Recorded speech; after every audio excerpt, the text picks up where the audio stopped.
Today is March the 5th. Today we read of the end of Samson's life. Samson, who all his life fought alone, dies alone. Let's find out more as we study Judges 16 together.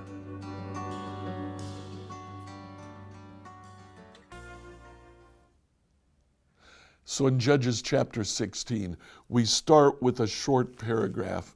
One day Samson went to the Philistine town of Gaza and spent the night with a prostitute.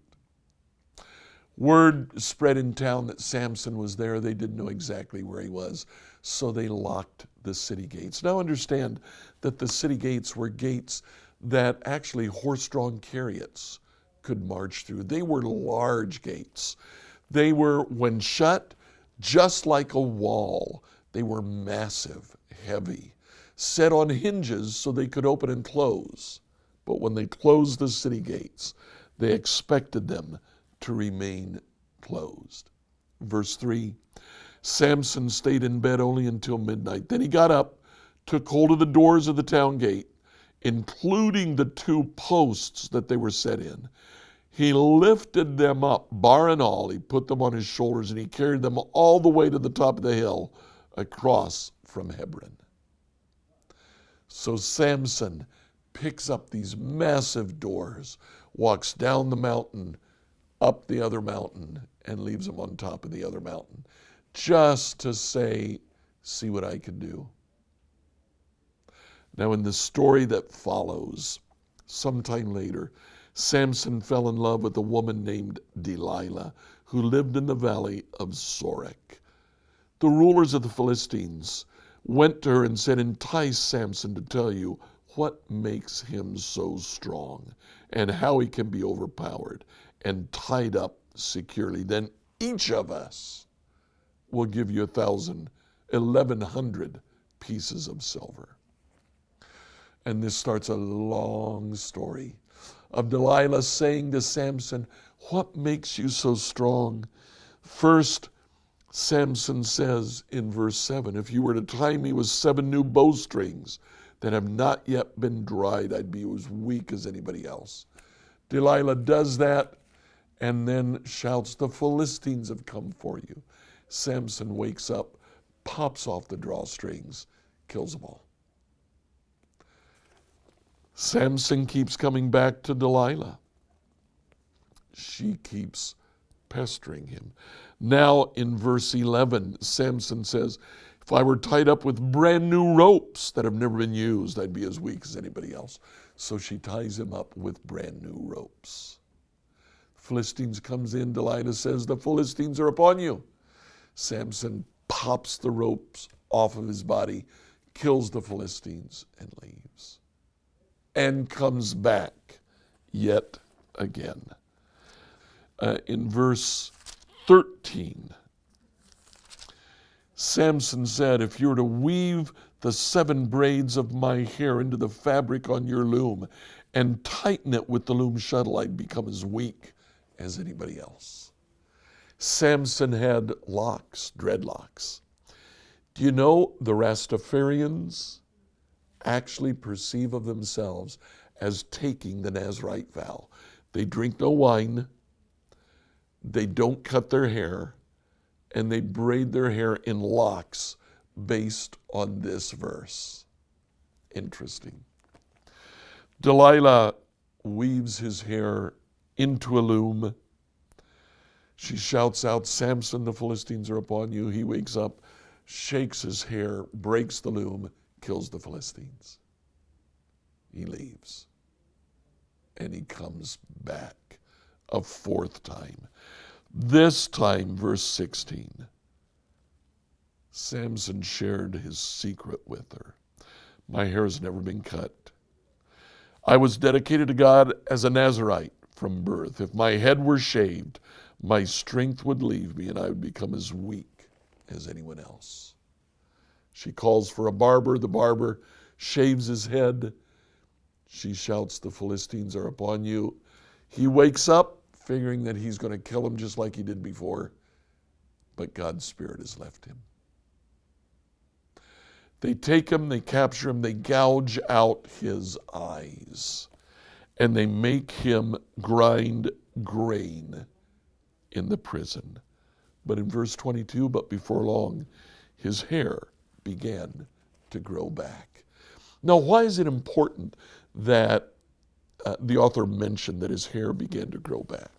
If you would go back with me to Numbers chapter 6, that govern the Nazirite vow, you see that they are not to cut their hair. But in verse 9, but if someone falls dead beside them, the hair they have dedicated will be defiled. They must wait for 7 days and then shave their heads, just like Samson's head was shaved. Then in verse 11, the third part of that verse says, they must then, after they make an offering of purification in the temple, they must reaffirm their commitment to the Nazirite vow and let their hair begin to grow again. And then they are Nazirites once more. Samson's hair began to grow again. Now the Philistines, verse 23. Philistine rulers held a great festival, offering sacrifices and praising their god Dagon. They said, our God has given us victory over our enemy Samson.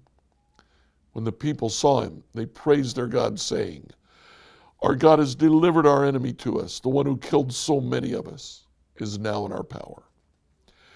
Half drunk by now, the people demanded, bring out Samson so he can amuse us. And they brought him to the temple, where a large number of people were gathered. He said to a young man, take me to the pillar that supports the roof of the temple. I'm tired. I want to lean against it. The young man did. While he was there, verse 28, Samson prayed to the Lord, sovereign Lord, remember me again, O God. Please strengthen me just one more time.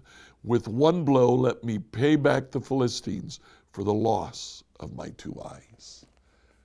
The Spirit of the Lord comes on him. He pushes over the pillar. The roof collapses. And in his death, he kills more Philistines than he did in all of his life. Verse 31, later his brothers and other relatives went down to get his body. They took him back home and buried him between Zorah and Eshtaol, where his father Manoah was buried. And Samson judged Israel for 20 years. Yes, God can use us. He can even use us in spite of our sin. But you know what? That doesn't mean that it's okay. That doesn't mean that we're okay. God can use us no matter what our state is. But God also wants us to submit to him, to follow him, to be his child. Samson shows us what God can do through a single man. But he's not a good role model. As we read through these stories, time and again, we're saying, don't be like Samson. Don't follow his example. Yes, God can use him. God did use him. But don't follow his example. He was not a positive role model. Let God use you, but be his follower.